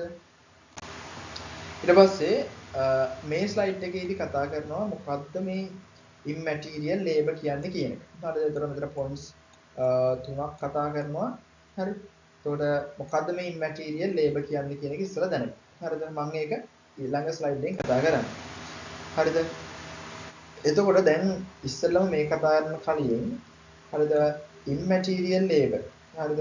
එතකොට මොකද්ද මේ immaterial labor කියන්නේ කියන එක දැනගෙන ඉන්නකෝ. හරිද? එතකොට මෙතෙන්දී අපි සරලව immaterial labor කියලා කියන්නේ හරිද? immaterial labor. එතකොට immaterial labor කලින් තව මොකක්ද තියෙන්නේ? material labor කියලා එකක් තියෙනවා. හරිද? මෙතෙන්දී අපි immaterial labor කියලා කියන්නේ production of services and information. හරිද? ඒතර තාම සරලව immaterial labor කියන්නේ production of services and information. Material labor කියන්නේ production of physical goods. හරිද? production of physical goods. ඒතර immaterial labor වලට උදාහරණ ගත්තොත් information, knowledge ඔය වගේ දේවල්. හරිද? production of services and information. ඒක තමයි මේ immaterial labor කියලා ඉතාලම සරලව කියන්නේ. හරිද? ඉතාලම සරලව immaterial labor කියන්නේ ඒකට. හරිද? production of services and information. හරි. එතකොට අර කලින් පෙන්නපු හරිද? කලින් ස්ලයිඩ් එකේ කියන එකේදී එතෙන්දී පෙන්නනවා මොකද්ද? relationship between immaterial labor, commodity and the consumer. හරිද? මේ තුන අතර තියෙන සම්බන්ධතාවය තමයි පෙන්눔 කරන්නේ. හරිද? එතකොට මේකේ පළවෙනි එක. Immaterial labor is the labor that produce informational and cultural content of the commodity. හරිද? informational and cultural content of the commodity. It is different from material labor, which produce the physical substance of commodities. Production of physical goods කියන එක තමයි කියන්නේ. Immaterial labor is becoming increasingly important in the capitalist economy. හරිද? එතකොට මේ immaterial labor කියන එක මෙන්න මේ capitalist economy එකේ ඊටාම වැදගත් අංගයක් වෙමින් තියෙනවා කියලා කියන්නේ. As more and more commodities are made of information and culture. හරිද? එතකොට මෙන්න මේ immaterial labor කියන එක අද capitalist economy එකේ වෙනකොට ඊටාම වැදගත් අංගයක් විදිහට පත් වෙලා තියෙනවා. හරිද? ඒක තමයි ඒ කියන්නේ. ඊට පස්සේ කියනවා immaterial labor is essential for the production of commodities.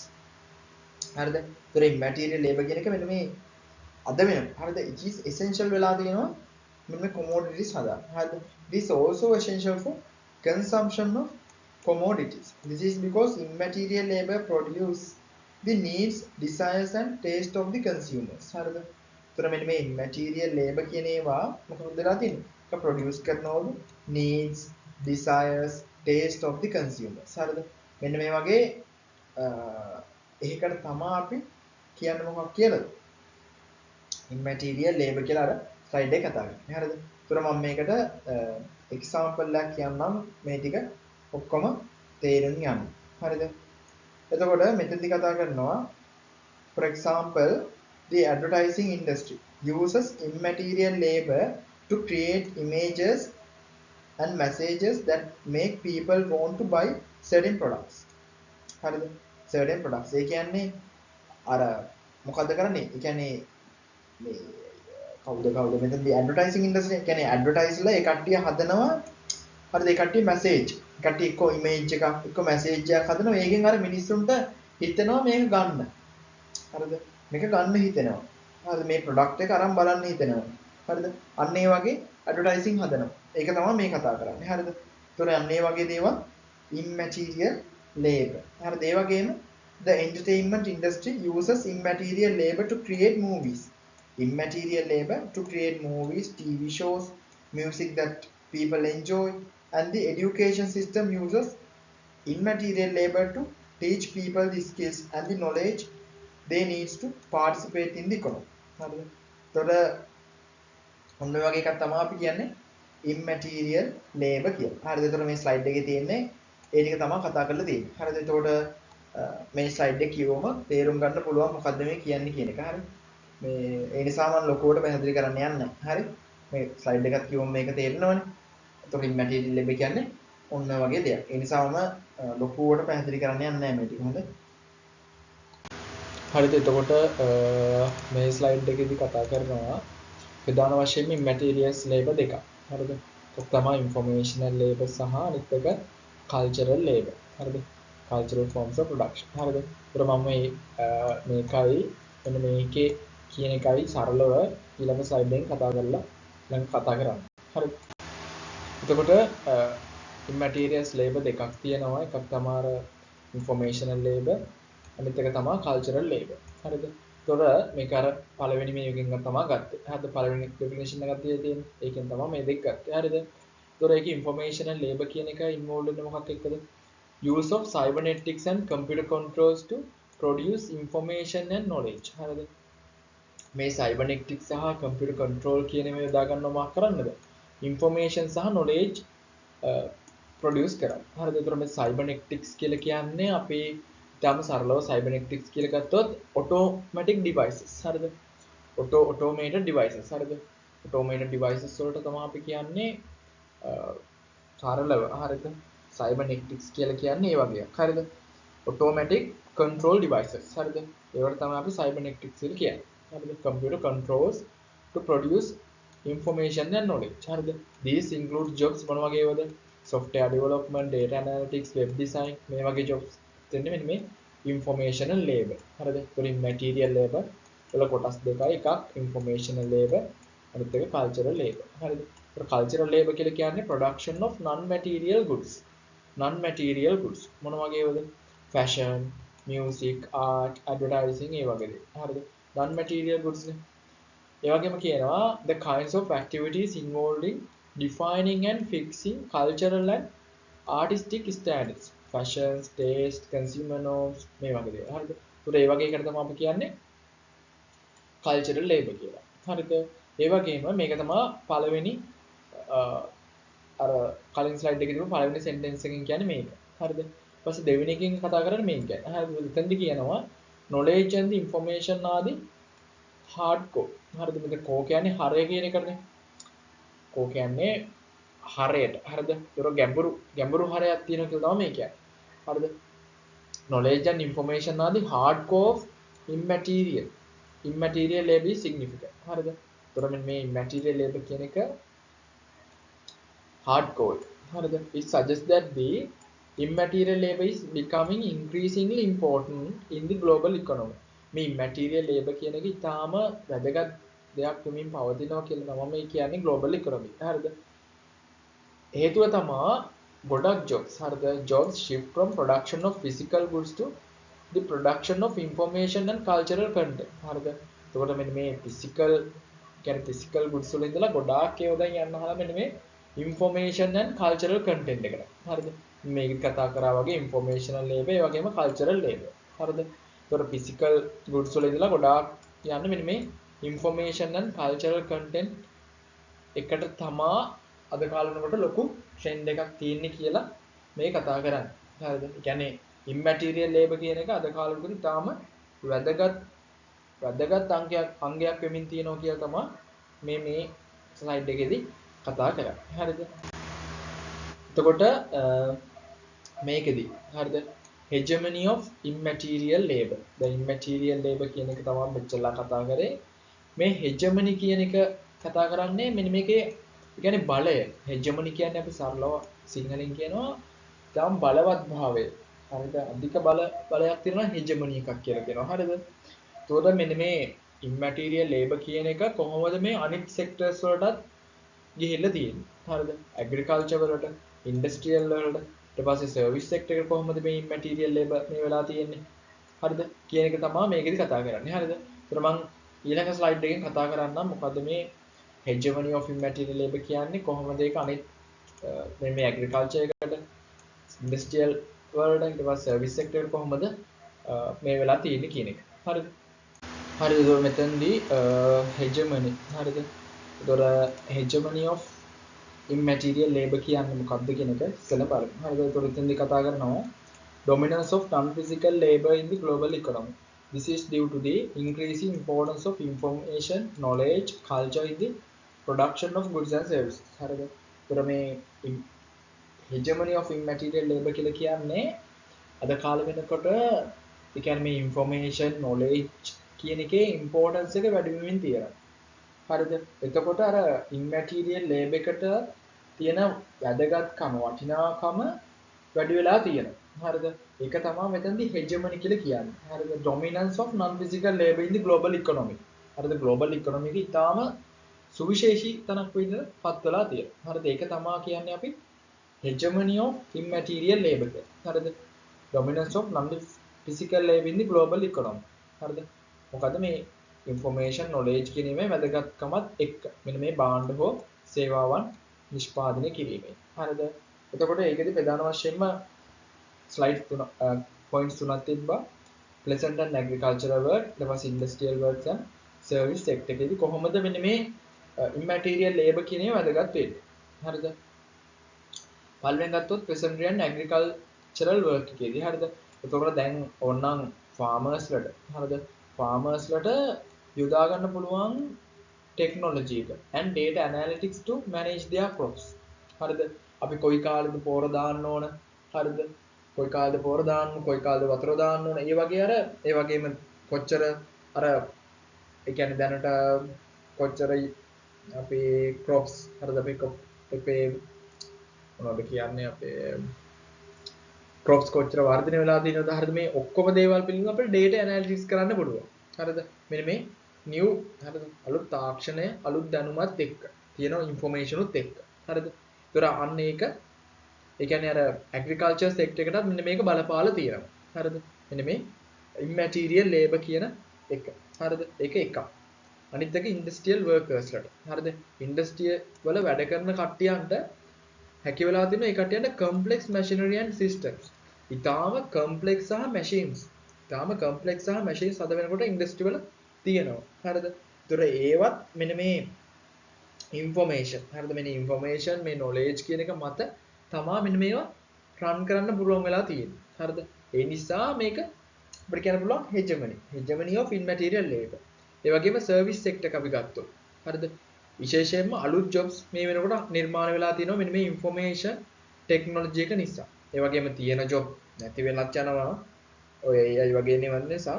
හැබැයි ගොඩක්ම අලුත් ජොබ්ස්. හරිද? අලුත් job. software development, web design ඔය වගේ කියන්නේ අලුත් type එකේ jobs නිර්මාණය වෙමින් යනවා මෙන්න මේ hegemony of immaterial labor නිසා. හරිද? ඒතර ඔන්නෝක තමයි අර කලින් ස්ලයිඩ් එකේ කතා කරන්නේ hegemony of labor සහ මෙන්න මේ agricultural work, industrial work සහ service sector කියන මෙන්න මේ කරුණු යටතේ. හරිද?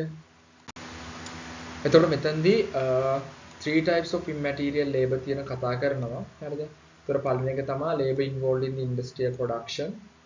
ඊට පස්සේ දෙවෙනි එක labor of analytical and symbolic tasks. හරිද? ඒතර ඒකම කතා කරනවා. ඊට පස්සේ තුන්වෙනි එකේ affective labor and emotional labor කියන එක කතා කරනවා. හරිද? ඒතර මේකේ මෙන්න මේ තුන්වෙනියට තියෙන. හරිද? affective labor, emotional labor කියන එක තමයි ඊටාම වැදගත් වෙන්නේ. හරිද? ඊට පළවෙනි මොකද්ද? labor involved in the industrial production. Information license has incorporated communication technology. හරිද? Labor has become increasingly mechanized and computerized. හරිද? ඉදරත් කාලේ වෙනකොට labor හරිද? ඒ කියන්නේ එයා ඒ කියන්නේ industrial production එකත් එක්ක මොකද්ද ඒ කට්ටියන් අර computerized. හරිද? computerized වෙලා තමා ඒ කට්ටිය laborers ට අද වෙනකොට computers එක්ක ඊට පස්සේ machine එක ඒ කියන්නේ deal වෙන ප්‍රමාණය වැඩි. හරිද? labor involved in industrial production එක. ඒක තමයි එතෙන්දි කතා කරන්නේ immaterial labor. දෙවෙනි එකේ කතා කරනවා labor of analytical and symbolic tasks. හරිද? එතෙන්දි කතා කරනවා jobs and symbolic production of ideas are found in the technological sector of culture, public relations, advertising, media production, web design මේ වගේ. හරිද? කියන්නේ labor of analytical and symbolic tasks. media production, web design. හරිද? ඒක දෙවෙනි type එකේ labor එක. හරිද? එතකොට තුන්වෙනි එක තමයි මේ affective labor සහ emotional labor. හරිද? ඒතකොට ඊළඟ slide එකේ ඉඳලා මෙන්න මේ affective labor නැත්නම් emotional labor කියන එක කතා කරමු මොකද්ද මේ emotional labor කියන්නේ කියලා. හරිද?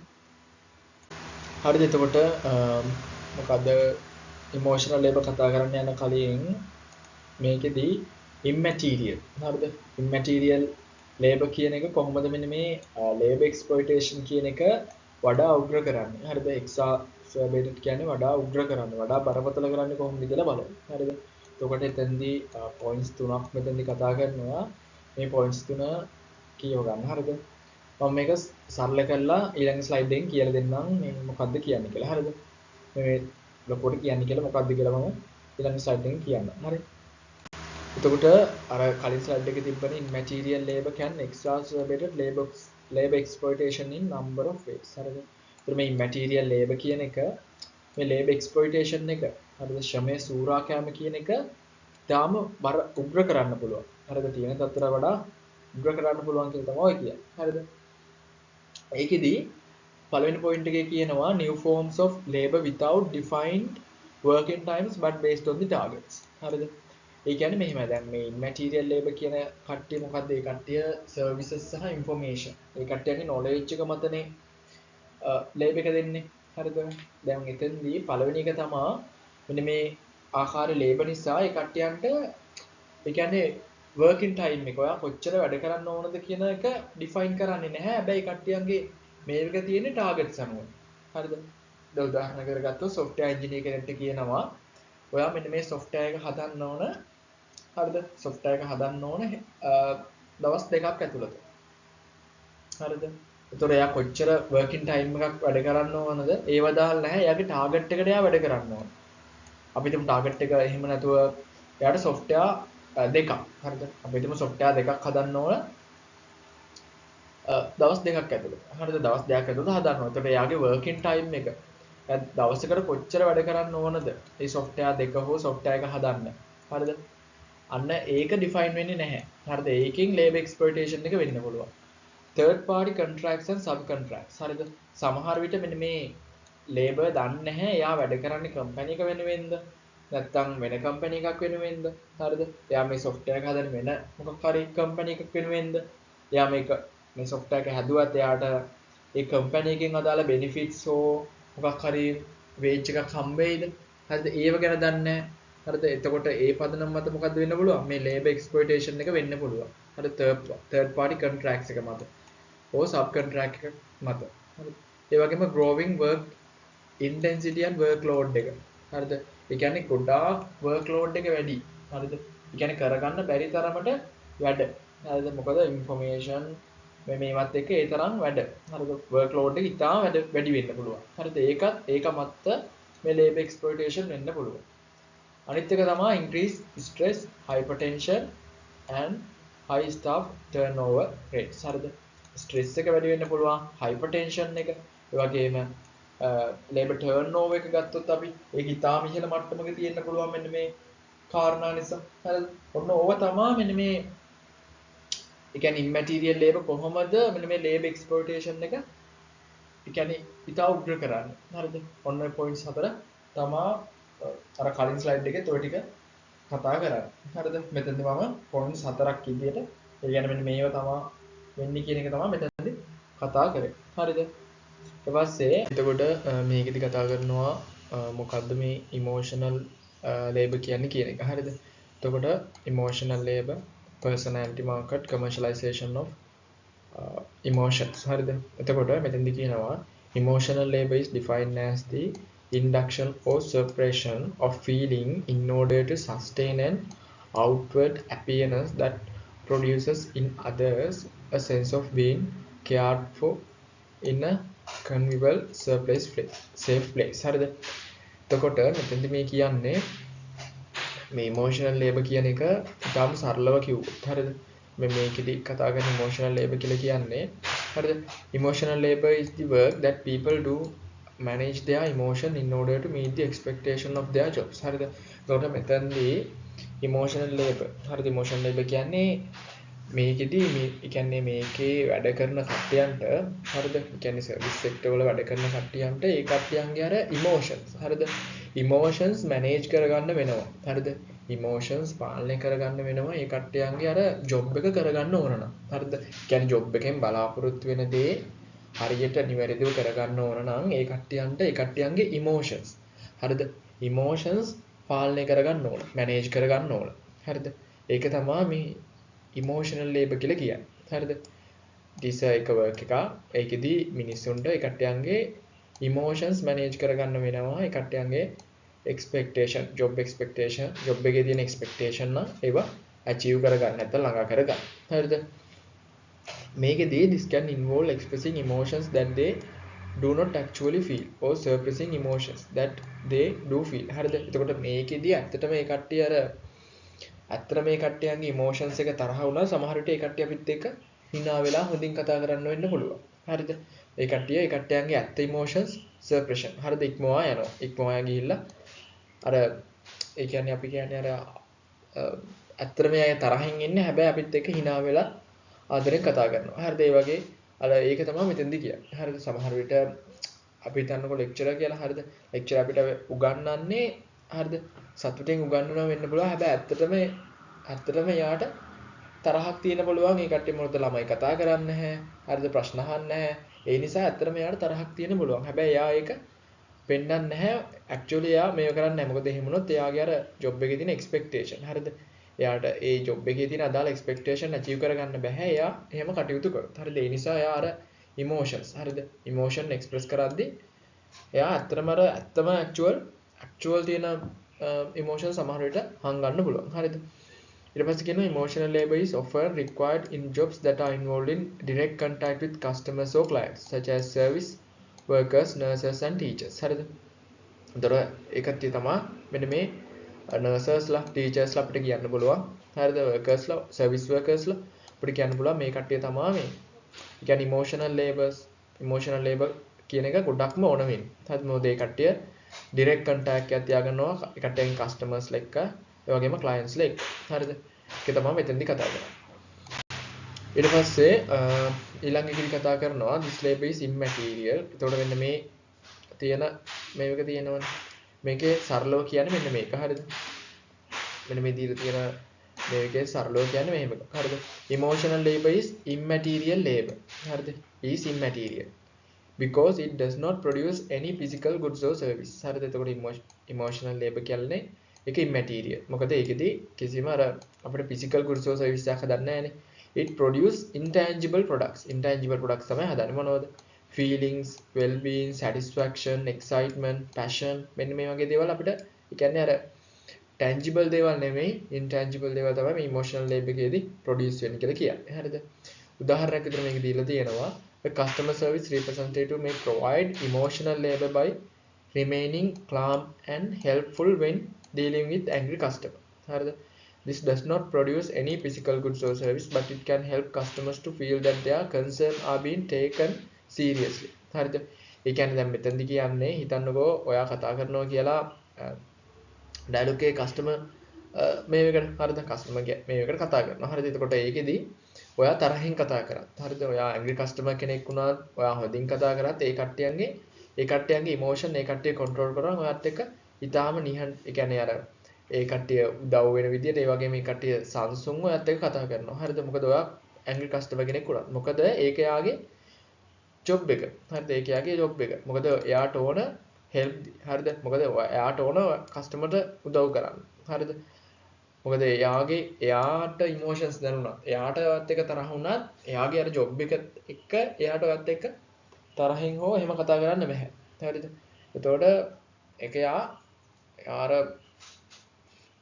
ඇඟ්‍රි කස්ටමර් කෙනෙක් එක්ක කතා කරත් එයා නෝමල් ඒ කියන්නේ සාමාන්‍ය කස්ටමර් කෙනෙක් එක්ක කතා කරත් එයා සංසුන්ව සහ එයා කොහොම හරි ඒ කස්ටමර්ට උදව් කරන්න තමයි බලන්නේ. හරිද? එතකොට ඔන්න ඕක තමයි ඉමෝෂනල් ලේබල් එකදී මෙන්න මේ එකකින් කතා කරන්නේ. හරිද? මේ දීලා තියෙන මේ එකකින් තාම සරලව කියන්නේ මෙන්න මේ තේරුම. හරිද? මේකයි මේක. මේක තමයි එක්සැම්පල් එක. හරි. ඊට පස්සේ මෙන්න මේකදී. හරිද?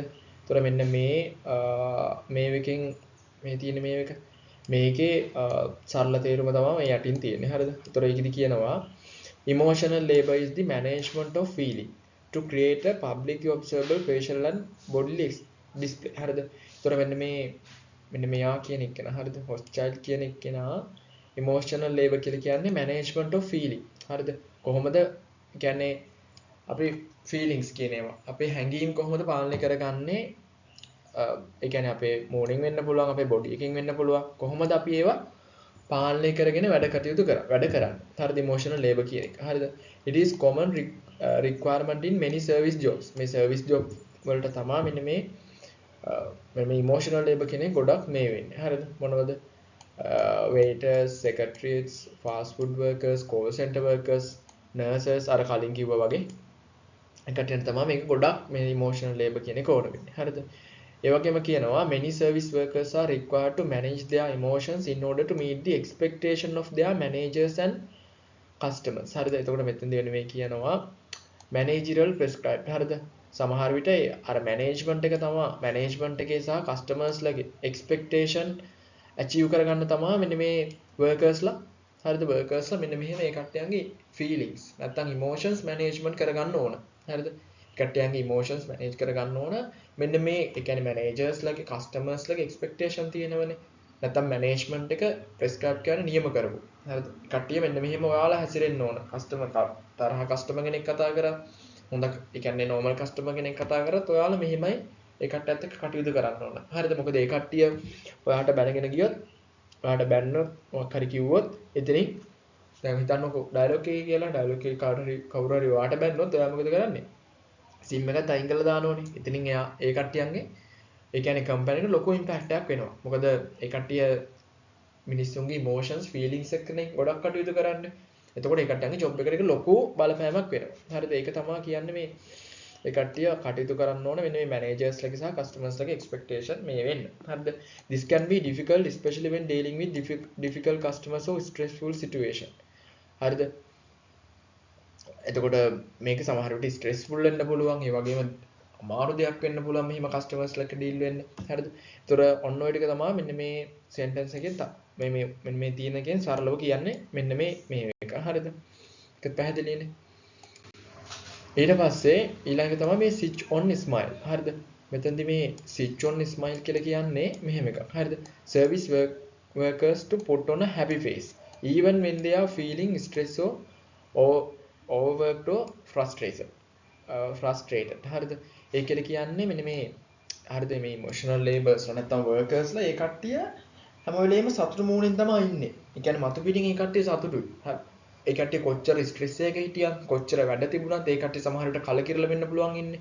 ෆ්‍රස්ට්‍රේටඩ් හරිද? සමහර විට කලකිරලා වෙන්න පුළුවන්. හැබැයි කොහොම වුණත් ඒ කට්ටිය අර ඒ කට්ටියන්ගේ හැපි ෆේස් එක දෙනවා. හැපි වර්ස් එක දෙනවා. ඒ කියන්නේ සතුටෙන් ඉන්න වගේ තමයි පෙන්නන්නේ. හරිද? දැන් මෙතනදී උදාහරණයක් දීලා තියෙනවා. A call center worker who remain patient and understanding even when dealing with the angry customers. හරිද? ඒ කියන්නේ call අර මම කතා කරා වගේ ඩයලොග් එකේ වැඩ කරන එක්කෙනෙක්. හරිද? එයා ඊටාම ඉවසීමෙන් සහ කියන්නේ සංසුන්ව කටයුතු කරනවා. එයාට අර angry customers එක්ක ඩීල් වෙන්න උනා. හරිද? තරහ ඒ කියන්නේ සමහර විට බයිනවනේ. හැබැයි කස්ටමර් බැන්නත් අර එයාට අහන් ඉන්න වෙනවා. කොච්චර එයාට තරහ ගියත් හරිද? ආයෙත් බනින්න හිතුනත් එහෙම කරන්න බෑනේ. හරිද? එතකොට ඒක තමයි මෙතන කියන්නේ switch on smile. හරිද? ඒක නිකන් switch එකක් වගේ. හරිද? ඒ කියන්නේ දැන් අර switch එකක් කියන්නේ අපිට on off කරන්න පුළුවන්නේ. ඔන්න දැන් on කරන්න ඕන සතුට ඔයා කොච්චර ස්ට්‍රෙස් එකේ හිටියත් කොච්චර work over කියන්නේ කොච්චර වැඩ තිබ්බත් කොච්චර කලකිරලා හිටියත් ඔයා මේ switch එකක් වගේ switch එක on කරාට පස්සේ ඔයා සතුටින් එයත් එක්ක කටයුතු කරන්න ඕන. හරිද? ඒකයි මේ switch on smile කියන්නේ ඒකයි. හරිද? ඒ කියන්නේ ඔයා හරියට switch එකක් වගේ. හරිද? on off කරන්න පුළුවන් switch එකක් වගේ තමයි කියලා තමයි මෙතෙන්දි කතා කරන්නේ. හරිද? හරි. එතකොට මේකෙදී අපි global shift කියලා කොටස් දෙකක් කතා කරනවා. එකක් තමයි first global shift එක and second global shift එක. හරිද? එතකොට මේ first global shift එකේදී උනේ මේක. හරිද? එතකොට මේකෙදී global north එකේ. හරිද? ඒ කියන්නේ relocating manufacturing. හරිද? manufacturing in low cost location from global north countries to global south. හරිද? ඒ කියන්නේ global north එකේ තිබ්බ manufacturing companies තියෙනවනේ. හරිද? ඒවා global south එකට ආවා. උදාහරණ ශ්‍රී ලංකා, බංග්ලාදේශ් ඔය වගේ. හරිද? ඒ කියන්නේ අඩු cheap labor තියෙන මේ වගේ countries වලට relocate කරා. හරිද? ඒක තමයි first global shift එකේදී උනේ. හරිද? relocating manufacturing in low cost countries. හරිද? ඒ කියන්නේ global north එකේ ඉඳලා global south එක දක්වා මෙන්න මේ cheap labor වගේ දේවල් නිසා. හරිද? ඒක තමයි first global shift එකේදී උනේ. second global shift එකේදී උනේ අතන්දි කරේ ඒ කියන්නේ first global shift එකේදී උනේ manufacturing ඒවනේ.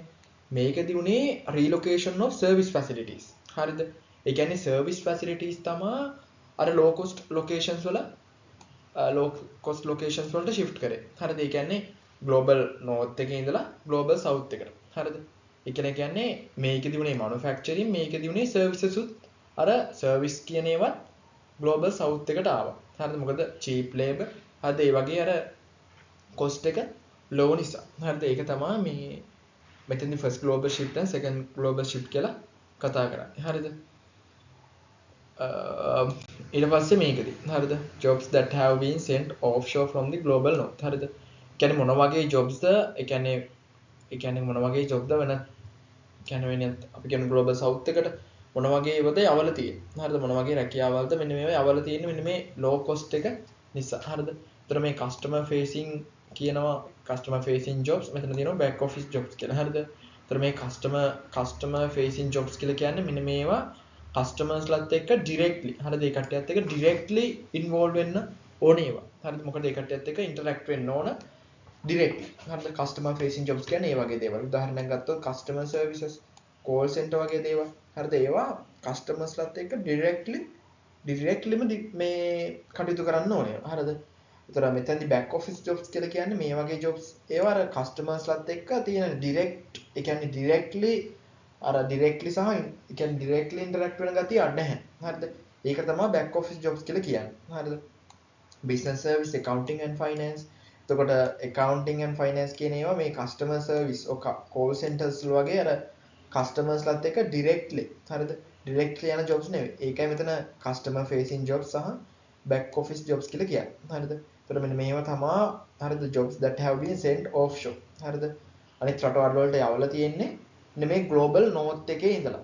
හරිද? global north එකේ ඉඳලා global south එකට.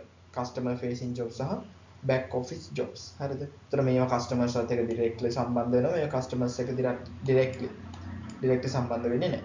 හරිද? හරි එතකොට මේකෙදි දැන් අපි emotional labor තමයි කතා කරේ. එතකොට මෙතනදී කතා කරනවා මොකද්ද මේ estrangement නැත්නම් alienation of emotional labor. හරිද? ඒ කියන්නේ alienation අපි කියන්නේ වෙන්වීම, estrangement කියන්නේ විරසක වීම. හරිද? මේ වගේ අදහසක් තමයි මේකෙදි තියෙන්නේ. හරිද? පස්සේ estranges workers from the product, processes, self and others. හරිද? එතකොට මේ ටික මම ඊළඟ ස්ලයිඩ් එකෙන් කතා කරන්නම්. එතකොට estrange කියන්නේ මොකෙන් හරි වෙන් වෙනවා, විරසක වෙනවා, මේ වගේ අයිඩියා එකක් තමයි තියෙන්නේ. හරිද? හරි. එතකොට දැන් කලින් කතා කරා වගේ estrangement නැත්නම් alienation කියලා කියන්නේ it is a process by which workers become emotionally distant. හරිද? emotionally distant from the product, process, self and others. හරිද? ඒ කියන්නේ emotionally ඒ කට්ටිය physically වැඩ කරත් ඒකත් එක්ක හැබැයි අර emotionally ඒ කට්ටිය distant. හරිද? කියන්නේ මොකක් එක්කද ඒ කට්ටිය කරන නිෂ්පාදනය එක්ක වෙන්න පුළුවන්, process එක වෙන්න පුළුවන්, තමන්ගෙන් වෙන්න පුළුවන්, අනිත් කට්ටියන්ගෙන් වෙන්න පුළුවන්. emotionally ඒ කට්ටියන්ට දැනනවා නිකන් දුරස්තයි වගේ. හරිද? emotionally.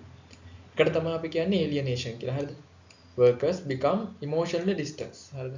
emotionally කියන්නේ emotionally ඒ කට්ටිය දුරයි කියලා දුරස්තයි කියලා හැංගෙන එකට තමයි අපි කියන්නේ alienation නැත්නම් estrangement කියලා. හරිද? පළවෙනි එක තමයි estrangement from the product. හරිද? ඒ කියලා කියන්නේ workers do not feel a sense of ownership or pride in the work they do. They may see it as simply a means to end, such as earning a paycheck. හරිද? ඒ කියන්නේ estrangement from the product කියලා කියන්නේ නිෂ්පාදනයෙන් වෙන්වීම. estrangement කියන්නේ වෙන්වීම නැත්නම් විරසක වීම. හරිද? ඒ කියන්නේ මෙතෙන්දී එයා හරිද? එයාගේ වැඩ ටික කරන්නේ. හරිද? in their do their works මොකක් කරනද? paycheck එක. හරිද? එයාට වැටුපක් ගන්න විතරයි. හරිද? එයාගේ වැඩ කරනවා. හරිද? දැන් හිතමු call center එක වැඩ කරන එක්කෙනෙක් කියලා එයාගේ වැඩේ කරන්නේ. හරිද? එයාගේ වැඩේ කරන්නේ වැටුපක් ගන්න විතරයි. හරිද? එතකොට එයාගේ අර estrangement from the product. හරිද? එයාගේ අර product එකකින් වෙන් වෙනවා. හරිද? ඇත්තටම එයා කියන්නේ අර emotionally distant. හරිද? emotionally distant. ඒ කියන්නේ එයා වැටුපක් ලබා ගන්න විතරයි මේ දේ කරන්නේ. හරිද? ඇත්තටම එයා pride එකෙන් ආඩම්බරේ හරිද මේක මගේ දෙයක්. හරිද? මම මේක කරන්න ඕනේ. එහෙම අර emotionally හැංගෙන්නේ නැහැ. හරිද? ඒක වෙන් වෙලා. හරිද? ඒක තමයි estrangement from the product කියලා කියන්නේ. දෙවෙනි එක තමයි estrangement from the process කියන්නේ. හරිද? ඒතර estrangement from the process කියලා කියන්නේ workers do not feel in control of their work. හරිද? This means subject to rigid rules, procedure, constantly monitored and supervised. හරිද? එතකොට එයා කියන්නේ නිෂ්පාදන ක්‍රියාවලියෙන් වෙන් වෙලා. හරිද? ඒ කියන්නේ එයා හරිද? ඒ කියන්නේ කොහොමද ඒ කියන්නේ අර දැඩි rules යටතේ හරිද? කියන්නේ තාම දැඩි නීති යටතේ procedures යටතේ හරිද? එයා monitor කරන නිසා, supervise කරන නිසා හරිද? තමයි යා මේ process එකේ නිරත වෙලා ඉන්නේ. නැත්නම් ඇත්තටම යාට කිසිම feeling එකක් නැහැ. මෙන්න මේ work එක කියන්නේ යාගේ process එක ගැන. හරිද? control of their work. හරිද? ඒ කියන්නේ කිසිම feeling එකක් නැහැ. ඒ කට්ටිය අර process එකෙන් හරිද? වෙන් වෙලා. කිසිම feeling එකක් නැහැ. යා වැඩ කරන්නේ නීති තදයි, procedures තියෙනවා, නිරන්තරයෙන් monitor කරනවා. කොහොමද process එක යන්නේ කියලා. ඒ පදනම් මත නිසා තමයි යා අර process එකේ ඉන්නේ. හැබැයි ඇත්තටම යා emotionally වෙන් වෙලා. ඒ කියන්නේ distance තමයි තියෙන්නේ. ඒක තමයි estrangement from the process කියලා කියන්නේ. ඊළඟ එක estrangement from the self.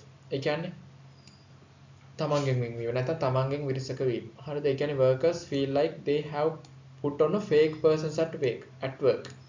They may require to suppress their true emotions or display emotions that they do not feel. හරිද? ඒ කියන්නේ මෙතනදී අර අපි කියන්නේ වැඩ කරන තැන ව්‍යාජ තත්ත්වයක් විතර එයා ඉන්නවා. එයා සතුටින් ඉන්නවා වගේ පෙන්නනවා.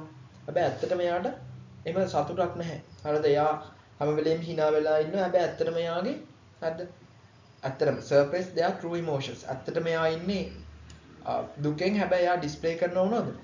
එයා that they do not feel. එයාට දැනෙන්නේ නැති එයා සතුටින් ඉන්නවා වගේ පෙන්නනවා. ඒකට ඒකින් කියනවා අපි estrangement from the self කියලා. estrangement from the self. හරිද? ඒතර එතෙන්දී emotionally distant වෙලා. හරි තමන්ගෙන් විරසක වෙලා තමන්ගෙන් වෙන් වෙලා කියන එක තමයි එතෙන්දී කියන්නේ. ඊළඟ එකට estrangement from the others. ඒ කියන්නේ අනිත් අයගෙන් විරසක වීම. නැත්නම් අනිත් අයගෙන් වෙන්වීම. Workers do not feel connected to their colleagues or client. හරිද? They may feel isolated, lonely or may experience conflict or competition. හරිද? ඒ කියන්නේ මෙතෙන්දි කතා කරන්නේ ඒ කට්ටිය අර අනික් කට්ටියත් එක්ක කොහොමද අපි ඒ කියන්නේ colleagues ලත් එක්ක clients ලත් එක්ක connect වෙන්න ඕනද? ඒ කියන්නේ කිසිම feeling එකක් නැහැ. They do not feeling connected. හරිද? ඒ කට්ටිය isolated තනි වෙලා එහෙම තමයි ඉන්නේ. හරි සමහර විට ඒ කට්ටිය මේ නිසා අනිත් කට්ටියත් එක්ක ගැටුම් හදා ගන්න පුළුවන්. හරිද? ඒ වගේම තරංගයක් තියෙන අනවශ්‍ය තරංගයක් තියෙන්න පුළුවන්. ගැටුම් වලට යන්න පුළුවන්. මොකද ඒ කට්ටිය අර emotionally estranged වෙලා ඉන්නේ. හරිද? වෙන් වෙලා ඉන්නේ estranged from the others. ඉතින් ඔය ටික තමයි මේ කතා කරන්නේ මේ alienation of emotional labor කියලා. alienation. හරිද? කියන්නේ වෙන්වීම, විරසක වීම. හරිද? ඒ වගේ අදහසක් තමයි උතෙන්දී තියෙන්නේ. හරිද? හරි එතකොට මේකෙදී කතා කරන්න යන්නේ මොකද්ද මේ emotional labor. හරිද? from emotional labor to the aesthetic labor කියන්නේ මොකක්ද කියන එක. හරිද? එතකොට මම මේක ඊළඟ ස්ලයිඩ් එකෙන් කතා කරන්නම් මොකද්ද මේ දැන් දන්න ඔයාලා මොකද්ද emotional labor කියන්නේ කියලා. ඊට පස්සේ බලමු aesthetic labor කියන්නේ මොකක්ද කියලා. හරිද? මම ඊළඟ ස්ලයිඩ් එකෙන් ඒක කතා කරන්න. එතකොට මෙතෙන්දි කියනවා emotional labor කියන්නේ මොකක්ද කියලා. හරිද? ඒක දැන් ඔයාලා දන්නවනේ. So it is a process managing one's emotions in order to meet the expectation of a job. හරිද? job එකක තියෙන expectation මේක කරලා අපි කොහොමද අපේ emotions manage කරගන්නේ? හරිද? අපේ job එකේ expectation මේක කරගන්න. හරිද? Employees are expected to be friendly, helpful, positive. හරිද? දැන් ඔයාලට මතකයි අර අපි ඒ කියන්නේ customer අපි හිතමු call center එකේ වැඩ කරනවා කියලා. හරිද? තරහ ගිහපු customer කෙනෙක් කතා කරත් අපි අපේ ජොබ් එකේ යනුව අපි ඇත් එක්ක ෆ්‍රෙන්ඩ්ලි විදියට හෙල්ප්ෆුල් විදියට ඒකට එයාට සොලියුෂන් එකක් දෙන්න පුළුවන් විදියට අපි ඇත් එක්ක කටයුතු කරන්න. හරිද? ඒක තමයි අපි ඉමෝෂනල් ලේබර් කියලා මෙච්චරලා කතා කරන්නේ. ඊට පස්සේ මේ ඊස්තටික් ලේබර් කියලා කියන්නේ මෙහෙම එකක්. හරිද? ඒකෙදි කියනවා is the work of managing one's appearance and behavior. හරිද? කෙනෙක්ගේ පෙනුම සහ behavior එක to create a desired image for an organization. හරිද? desired image. හරිද? This can include things like dressing a certain way, wearing makeups, speaking a certain tone of voice. හරිද? ඒ කියන්නේ මෙතෙන්දී අර aesthetic labor කියලා කියන්නේ emotional labor එකට එහා ගිය දෙයක්. හරිද? මෙතෙන්දී අපි අපේ appearance එක. හරිද? අපි manage කරනවා මෙතෙන්දී අපේ appearance එක සහ behavior එක. හරිද? ඒ කියන්නේ අපේ මේ organization එක ගැන යම්කිසි image එකක් දෙන්න. හරිද? image එකක් දෙන්න.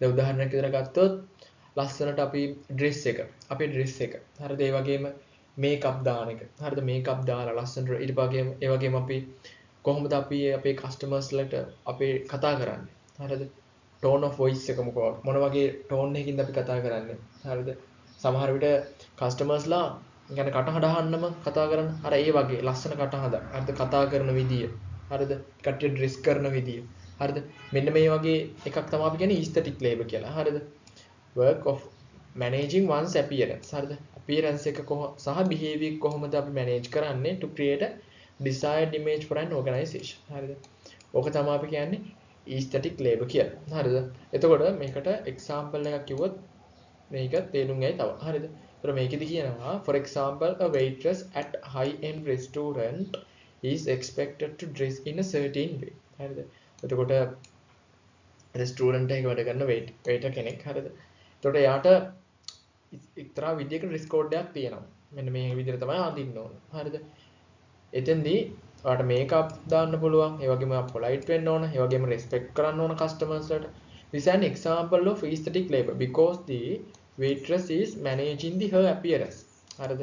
එයාගේ appearance එක manage කරනවා සහ behavior එක in order to create a desired image for the restaurant. හරිද? restaurant එකට අර positive image එකක් හැදෙනවා. හරිද? මොකද එයා ලස්සනට අඳිනවා, එයා ලස්සන මේකප් එකක් දාලා ඉන්නවා. ඒ වගේම හරියම එයා polite, හරියම විනීතයි, ඒ වගේම කස්ටමර්ස්ලත් එක්ක හොඳින් අර ඒ කියන්නේ කස්ටමර්ස්ලට respect කරලා කතා කරනවා. එයාත් එක්ක හොඳට interact වෙනවා. හරිද? අන්න ඒ වගේ එකක් තමයි මේ කියන්නේ. හරිද? එයාගේ appearance එක. හරිද? appearance එක සහ behavior එක කොහොමද manage කරන්න කියන එක තමයි මේ aesthetic labor කියලා කතා කරන්නේ. හරිද? එතකොට මේක තමයි aesthetic labor කියන්නේ. ඒකට example එකක් තමයි මේ තියෙන්නේ. හරිද? දැන් අර කලින් slide එකේ තිබ්බේ ලස්සනට මේකප් දාලා. හරිද? එතකොට මේ විදිහට අර appearance එක ඒ වගේම behavior එක. තමා ලොකුවට මෙන්න මේ aesthetic label එක යටතේ කතා කරන්නේ. හරිද? එතකොට ඔන්න ඔය ටික තමයි මෙතනදී label and work කියන පාඩම යටතේ කතා කරන්නේ. හරිද? එතකොට මේක මේ විදිහට තමයි මට තේරුනේ. හරිද? එතකොට මේකේ මට තේරෙන විදිහට තමයි මේ කියලා දුන්නේ. එතකොට යම් මොනවා හරි කරුණු වල ප්‍රශ්නයක් මොකක් හරි අවුලක් තියෙනවා නම් මටත් කියලා දෙන්න. හරිද? එහෙම මොකක් හරි අවුලක් තියෙනවා නම් ඒ වගේම මටත් මොකක් හරි අවුලක් තියෙනවා නම් මැසේජ් එකක් දානවා තව ටිකක් පැහැදිලි කරලා කියන්න. හරි. ඒතර ඔය ටික තමයි මේ ටිකේ කතා කරන්නේ. හරි.